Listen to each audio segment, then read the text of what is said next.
یہودیوں کی ایک جماعت تھی جس پر سے نبی کریم صلی اللہ علیہ وسلم کا گزر ہوا، تو یہودیوں نے پیارے نبی صلی اللہ علیہ وسلم سے سوال کیا کہ اگر آپ سچے نبی ہیں تو روح کی حقیقت کے بارے میں بتائیے۔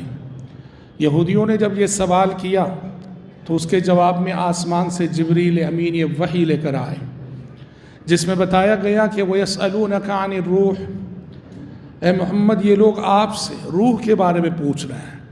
قُلِ الرُّوحُ مِنْ أَمْرِ رَبِّي، فرما دیجئے کہ روح میرے رب کے حکم سے ہے۔ وَمَا أُوتِيتُم مِّنَ الْعِلْمِ إِلَّا قَلِيلًا، اور تمہیں بہت تھوڑا سا علم دیا گیا ہے۔ روح کے سلسلے میں انہوں نے سوال کیا تو آسمان سے یہ جواب آیا کہ انسانوں کو اللہ کی جانب سے جو علم ملا ہے وہ بہت تھوڑا ہے، بہت تھوڑا ہے، اور روح اتنی بڑی چیز ہے کہ اس تھوڑے سے علم کو لے کر روح کی حقیقت کو پانا، روح کی حقیقت کو پہنچنا انسان کے لیے بڑا مشکل ہے۔ اس لیے کہا گیا کہ بس اتنا جان لو، قُلِ الرُّوحُ مِنْ أَمْرِ رَبِّي، روح کیا ہے؟ یہ میرے رب کا حکم ہے، یہ میرے رب کے حکم سے آتی ہے۔ حضرات، روح ایک جسم لطیف ہے جسے دیکھا نہیں جا سکتا، جو نظر نہیں آتی پر محسوس کی جا سکتی ہے۔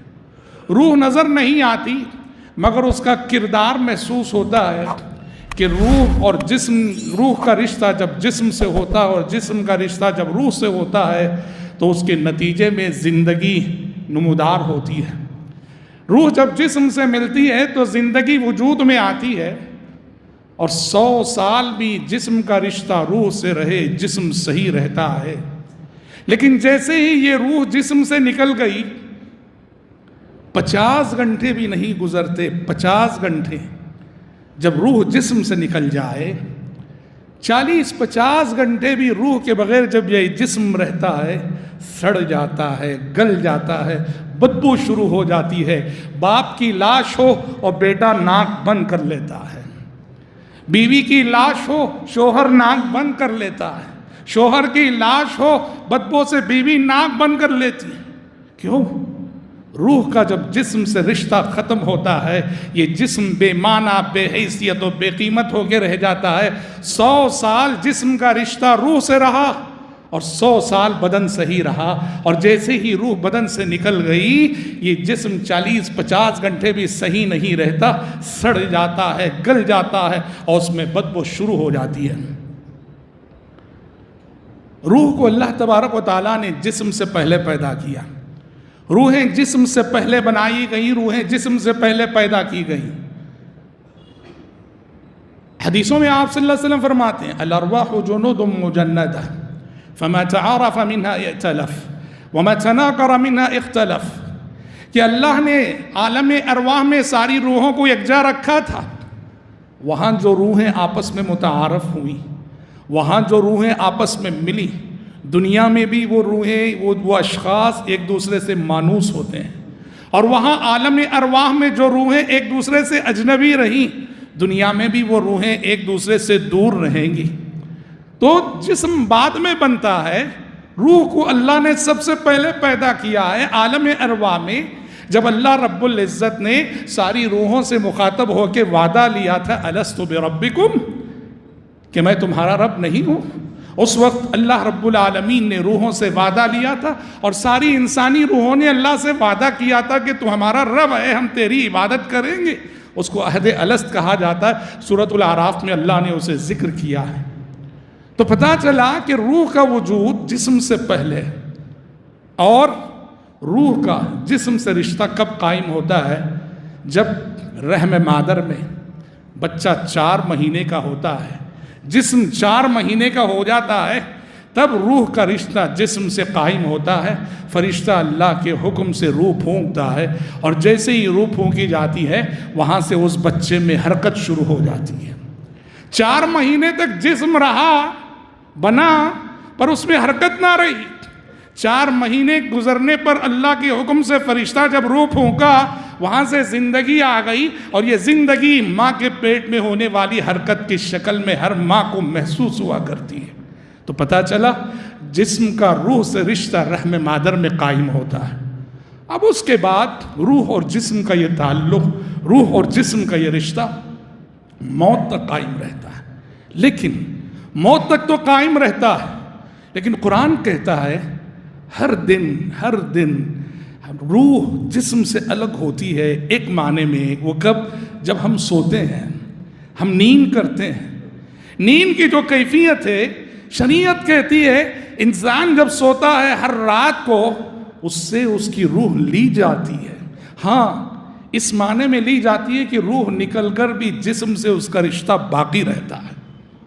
روح نکل کر بھی جسم سے اس کا رشتہ باقی. موت کے وقت روح پوری طرح سے نکال لی جاتی ہے، جسم سے رشتہ باقی نہیں رہتا.